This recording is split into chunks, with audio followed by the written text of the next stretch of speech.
Hi, guys. Welcome back to my podcast. This is Arun Gala. My podcast is called Grabbing Coffee with Arun, where I talk to everyday people that are doing interesting things. And today, my guest is Weber Amaral. And Weber is a visually impaired athlete. He's also a software engineer. Weber, just to start off with, welcome to the program. Thanks, Arun, for having me today. Yeah, I find you very inspirational. So I'm just kind of curious about how you lost your eyesight. Okay, perfect. Yeah, so I was born with this autoimmune disease called peritonitis. I never had great sight. Uh, I mean, I was raised with like a visual impaired, but my vision was good enough for me to get like my education as a sighted person. And throughout my life, like I started my treatment when I was like 5 years old. I Mm. remember like 5 years old when my parents were calling this at school, and they took me to the doctor, and then I had only like 5% of the vision like at that time. Wow. I went through like so many surgeries. I don't know, maybe like more than 100 surgeries to try to maintain or keep my vision as good as it could be.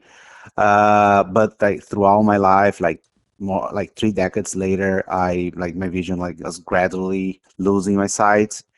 And when I got age of 36, well, 30, as age of 30, kind of age of 30, I lost one eye, Hmm.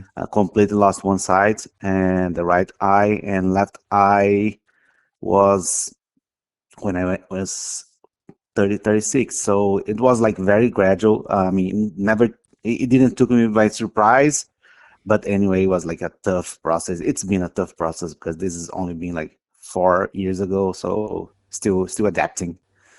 Yeah, that must have been difficult for you because, see, mine, I have retinitis pigmentosa and Mm. it's gradual. So, Weber, how did you get involved in running? I know you've done quite a few races and stuff. So, Yeah, so since I lost my sight, as I said, like 4 years ago, I mean, I was always like a very active person. hmm. I mean, I still and like I always like play soccer and like other sports when I was a kid. So I always like sports, but Right. since I lost my vision, I was kind of lost. Okay, what I'm gonna do? Like, of course, first thing that I did, I was like take care of my mind, my mental health. So Right. going to therapy and other stuff. But then, of course, like sports could really help with that. So here I saw one notice that we one some people calling for a skydiving Right. thing here in Houston, and I attended. And there I met Alma. It's our colleague. Right. She's our friend, friend of ours. Right. She told me about catapults, or the group that we run, Hmm. and I started joining practice that same week when she told me about the group. And since then, this was like late 2023, like a year and a half ago, kind of. And yeah, since then I've been I think a good progress. So I've been racing a few like half marathons and full marathons already since Wow, that's then. quite impressive. Yeah. So, Weber, what is your one of your favorite races that you've done? I know you did Uh, Boston, right? so I did like I started with I think the first half marathon that I did was uh March 24 in the Woodlands. But then like I thought that I could maybe run a full marathon, so I Mhm. started running, and I talked to our guides. I mean, got some tips from our team, Carapul team, Mhm. and then it will make now it's gonna be like a year that I ran my first marathon. That was there in Washington State, close to Seattle. I Mhm. went there with one of our great guides, Right. David Lee. Right. He flew there with me, and then we raced, and that was my first marathon.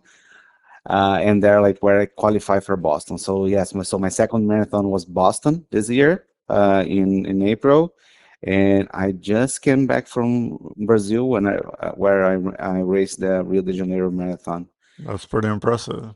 Yeah, and my next one will be New York, in November. So yeah, I'm kind of right now, since we're leaving the Houston summer. It's quite hard to going out there and keep running, but I'm still running, and start practicing for training for my next marathon in November. Let me ask you this, Weber, that for me, it was very difficult for me, even though I can see a little bit, it was hard for me to get used to running. Was that Mm. hard for you because you have no sight, right? Was it, I mean, was it difficult for you to kind of get used to the running, or was it just a slow, gradual process? You just kind of, To be it honest, like wasn't, I had a good time since the beginning. I mean, the first time that I ran with like with a tether, like with a hand tether. mm-hmm, Uh, it was already like a great experience, because I think I wanted that. I really want to come back to sports. So I saw running as a great opportunity. And I my first run was, well, like with some like sighted friends that I have, like some Brazilian friends, mm-hmm, and I started liking since the beginning. Of course, I mean, it is like kind of scary. The first, I right, remember like being super scared, like in the beginning, but I started like, okay, let's go. I didn't start like in a park or in a trail or nothing like that. I went to a track, close to my house, and then only run that track, I don't know, for a month or 2 months, just to get used to the idea of running in a safe environment.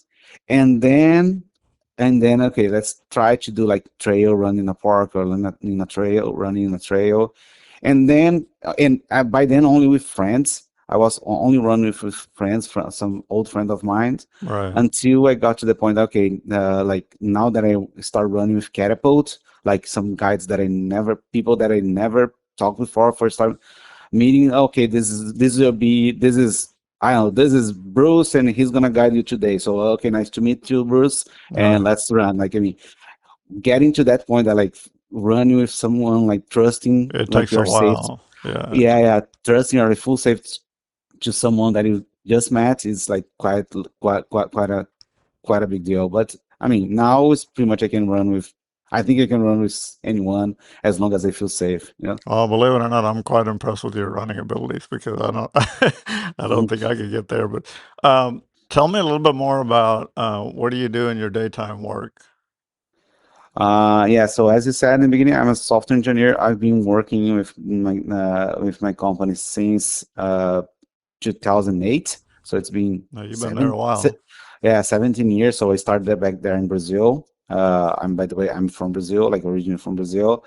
And I was working there since 2008, and 7 years later, 2015, they offered me a position to move here to Houston. So move to the US and keep working pretty much with the same stuff that I do.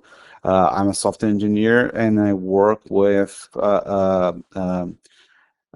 industrial information, industrial customers, as a data analyst, or data, kind of like data science, and um, promoting and displaying data to users inside the industry, mostly with oil and gas industry, but also with other type of industries like petrochemicals, chemicals, steel mill, and other customers like that. But always like uh, collecting data, analyzing information data, and displaying that to users in refineries and industrial plants. Believe it or not, Weber, it's quite inspirational for you to do all these things, even with your challenges. Um, Let me ask you a question like this: like, what would you tell somebody that's going through the same situation, like a younger person? that wants to kind of overcome the same challenges that you overcame to become a run, to become more athletic, to become, like have a good mental state of mind and try to achieve all these goals and do well in education and all that too. Yeah, one thing that I mean, since the beginning, as soon as I start losing my vision, I really look for like other people with same experience. Uh, so for example, I'm kind of a programmer, so I look for, okay, can can other people like use computer phones without vision? Oh yes, they can. So I also can do it.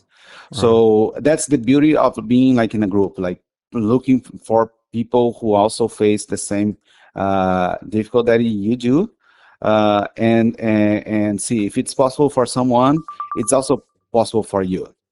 So for example, uh, of course, running as a blind individual is pretty tough. But the moment I went there and I saw you guys doing it, so okay, also I can do it too. So it's doable.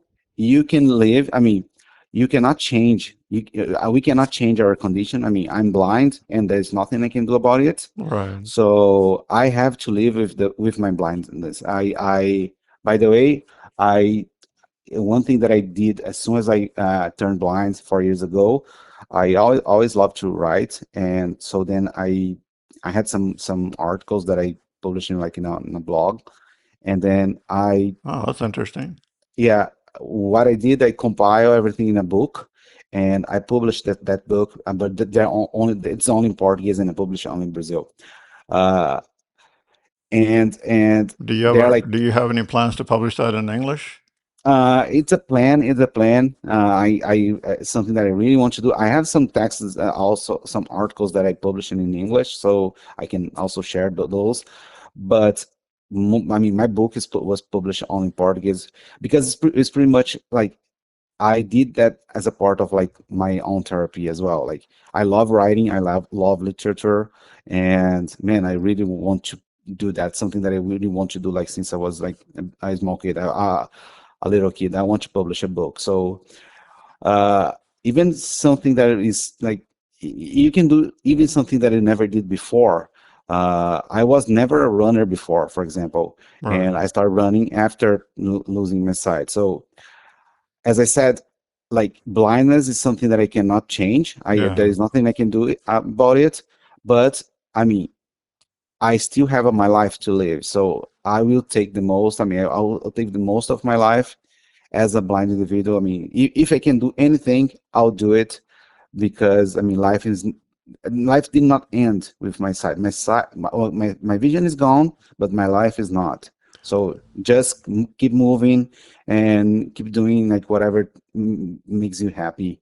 Yeah. Believe it or Yeah. not, Weber, there's a lot of blind people that are quite depressed, and it's kind of really nice to see that. That's why I started this podcast too, because it's Mm. something new I wanted to do myself, you know. And Yeah. so you have to take on new challenges, and uh, if you And help yourself, then somebody else will help you. and here's the thing. Also, another thing that I can share is like never like underestimate or under like I'll always like believe that like every small step is a huge accomplishment. So last week I was telling some other friends that like I really want to. I woke up and I want to like run, but I mean I do have like I have a treadmill at my house. I want to run and I want to like walk or anything like that. I want to do something. Right. And what I did, I say, okay, I don't want to run like or walk on the treadmill. I want to go outside. So I grab my cane and I walk like for almost 2 miles, like by Mm. myself. And I've done that in the past. Not the first time that I did, but it felt so good. Like hey, I can do like whatever. I can do that. Right. I can do stuff like by my own. I can go out for a walk, go out for a walk by myself. Just have my cane with me, and I can do that. and man, it felt so good. I s- I celebrated this first time that I went to the barber shop like by myself. I want to have like my haircut. Hmm. I went by myself, and man, I was so happy It's that I did that. exhilarating, right? It's when you do something yourself, you feel because to be honest with you, Weber, like I've been doing this podcast. Like every time I do something, I'm like, man, this is so difficult. Why is this so difficult? But I have some friends that are kind of helping me a little bit too. Every step is like you say is a big win. Like just like you're Oh running yeah, all these races. So yeah. when is the New York Marathon? Is that coming up soon? New York Marathon is in November, November 2nd. So yeah, I already have my guides set up. I have two guys that will be running with me there, and yeah, so training will start next month. So yeah, I'm pretty excited for that one. I heard that one is a tough one. It has a lot of like uphill and Yeah, you can do it though. 'cause yeah, I mean I can do it, but I'm excited to like to do like a great race. That's what I want. Yeah, It will be fun. I mean, the most important thing is to have fun. yeah, that's true. That's true. Yeah, Weber, believe it or not, I've been waiting to to talk with you and to learn more about you. And it was truly a pleasure to have you. And if you guys want to reach me, my email is grabbingcoffeewitharun, ARUN at gmail.com. And Weber, it was truly an honor to have you. Thank you very much for recording this with me. And I hope Thank you you, have a good rest of the day. thank you so much, everyone, and thanks for having me. All It right. was a pleasure. Take care. Thank you. Bye. Bye.